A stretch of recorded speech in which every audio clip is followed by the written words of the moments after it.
Loktarogar. Hey everybody, it's Jason Blaha here, everyone's favorite orc warrior, and it's time for another orc mode workout. And man, I've had an eventful week. Got a lot going on in my life. Whole lot of stuff going on in my life. You know, just trying to balance my training with all of it. But the upside is that I've been able to maintain my diet. Diet's on point. Training, I'm able to maintain okay. Strength is holding out okay on all these fives. Been a somewhat stressful week, so I don't know about, at this point, trying to push anything any harder. I think just sitting with the 370 for the squats is probably fine for now. The bench today, because yesterday felt a little tougher the day before. I'm training every other day now, not every day. It felt a little heavy on that first set, so I went ahead and just dropped down to a comfortable working weight that I knew I could grind out my 3 sets of 5 with. And, you know, the very last rep on the last set was challenging. And that's more or less what I'm shooting for, is to either only be able to get a 4th rep on the final set of each of these lifts, or to have the 5th rep be challenging. Like tough, as in I might run into trouble if I try to get a 6th rep. So that's pretty much where I'm trying to stay at, to make sure that I pick a weight that I get within 1 rep of failure. 1 rep of failure on the last set, because that's what we're shooting for that gross stimulus. And so that's what we're aiming for. And I feel like I'm pretty consistently hitting that. I'm able to tell pretty well off the first set if I need to adjust it. And I would rather be a hair heavy and only do 4 reps if possible on these lifts. And people are going to notice I switched it up today. The day I didn't do, you know, dips and pull-ups or just bench and rows, I decided to go ahead and just stick with the bench and the pull-ups. And I think this is basically a traditional 3x5. Something we might think of as a normal setup, you know, squat, closed grip bench, weighted pull-ups, right? 3 sets of 5 on each. Then the other lifts added in as bonuses. Doing that 1 peak set of the press, then working just slowly building up the hook grip on the deadlift, and then doing my set of cheek curls at the end. And I feel like at this point, that's a pretty reasonable workload. I think it's a good workload that I can do without overtraining. It's pushing me relatively hard for being in a caloric deficit, just enough volume and tension, I think, to just kind of keep things going. And I think it's a pretty good balance, and I think that exercise selection is pretty good. It's not to say that I couldn't rotate in dips, that I couldn't do rows and other stuff. I just feel like really putting my focus into just neural efficiency on about 5 big exercises, and then the curls is probably the best way to go. Like I said, I was going to put that original template up, and then I thought I would just experiment with it a little bit, you know? Experiment with it and kind of see which lifts I really think are going to give me the most bang for my buck. And while I like the dip a lot, and I think the dip is a fantastic exercise, I just feel like for now, doing more of the closed grip press, I feel like in the long term, if I choose to go back and power lift later, it's going to be a little bit better of a choice. And I feel like I worry a little bit about busting my mouth if I slip and fall on the dips with the setup I have. It's probably not a realistic fear, but it is something I think about. Little bitty stuff like that, especially when I'm going real hard on it. So I just feel like overall I can do the closed grip bench a little safer, a little easier to program. But you know what? I mean, I could think a fair argument could be made that the dip might be a slightly superior exercise for hypertrophy. But I think really it's tit for tat. And like I've said before, I don't think you can go wrong with either one of them.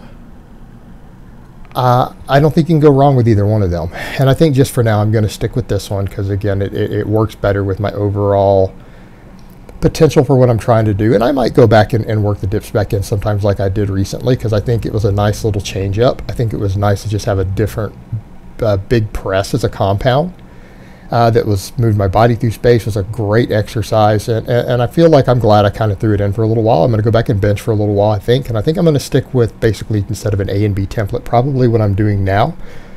But, you know, again, it's subject to change. I can always change a couple of these lifts up and run an A-B again at any point. You know, I'm going to be flexible with this system. Again, the main thing, though, is that I have enough consistency and keep the primary lifts close enough, though, that I can kind of judge progression, strength, and see where I'm at with them to make sure I'm not regressing or progressing when possible. And I'll be able to track that better. So a lot of it just comes down to consistency with these lifts.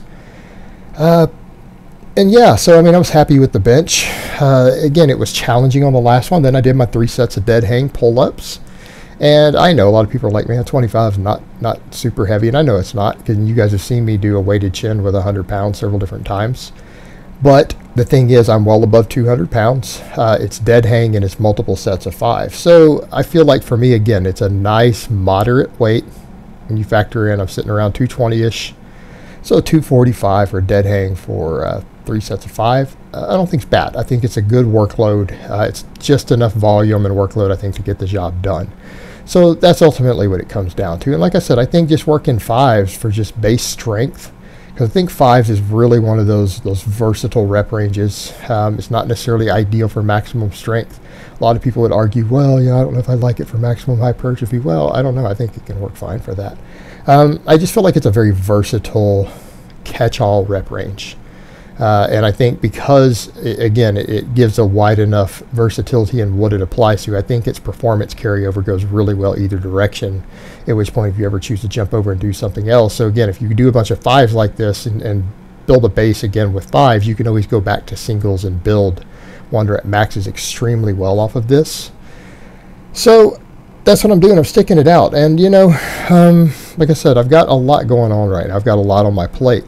And so I'm just glad that I'm able to get these workouts in. And, you know, people would always say stuff like, well, you're a full-time YouTuber. What stressors could you have? It's like, man, oh, what a question. It's like, trust me, guys, I deal with the same sort of stressors everyone else does.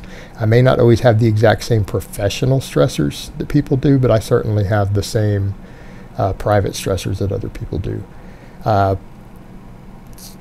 Certainly have my set of problems, you know, in my personal life, private life, family life, things like that, you know.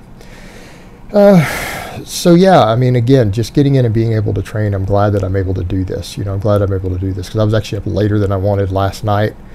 Again, due to just some different things going on in my life, keeping me up a hair later, so didn't get as much sleep as would have been ideal. And I tend to wake up early no matter what, so I was still up by 6 a.m. In spite of that. But the training didn't suffer. Training was on point, so everything was good there. Press, I haven't actually looked at my form. I want to see how this one looks. So I'm going to be seeing this the first time with you guys. I'm voicing over for the first time while I'm talking to you guys. Okay, so the first one was pretty strict, and I'm watching for that leg drive. That's actually hip drive, which again, some people talk about. The press allows for hip drive. It doesn't allow for leg drive. So I'm good there. It's looking okay. And yeah, I know it's only 165 for sets of 5. I think there was a little bit of leg drive on that one. I would almost need to slow it down and look again. But again, I think this kind of tells you what a 225 max press, which is what I have, is by comparison of doing from, again, touching the chest, pause on the chest, 165 for 5. That's pretty much what I can do. And that's about the same, you know. Now, could I go hit a 225 right now? Probably not. I'd probably need 3 weeks to peak for it again. And I've lost quite a bit of weight since I've done that last, body weight, and that could be a factor. So, you know, I don't know. I don't know, and I don't have to know right now because I'm not hitting maxes. And next time I go to hit maxes and work on maximum strength, guess we'll find out. Hook grip went good today. Again, I've increased slightly what I'm doing on it, and it went good, you know. I did my ramp ups on it on camera so you guys can see what I'm doing with this, because these still train my hook grip. I'm putting these on because even though they would be deadlift warm-ups, they are still training my hook grip, so I figure let's go ahead and just throw them in, right? Let's put them in there, build the video up. And again, my grip held good. I was able to hold it at the top and then set it back down, so the hook grip is coming along. Again, I feel like I've really got to where I can get that hook set in correctly.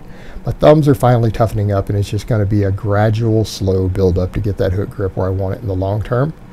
And like I said, eventually I want to be pulling 500 plus every workout with the hook grip, and we'll take it from there. Maybe I'll hit that 600 this year. We'll see. It's hard to say when you're cutting though. And then we have our cheat curls, which, you know, again, I throw in at the end. And I know they're not really cheating, but they're still a compound movement. And so we're just going to call them that because I think cheat curl sounds better than a compound curl.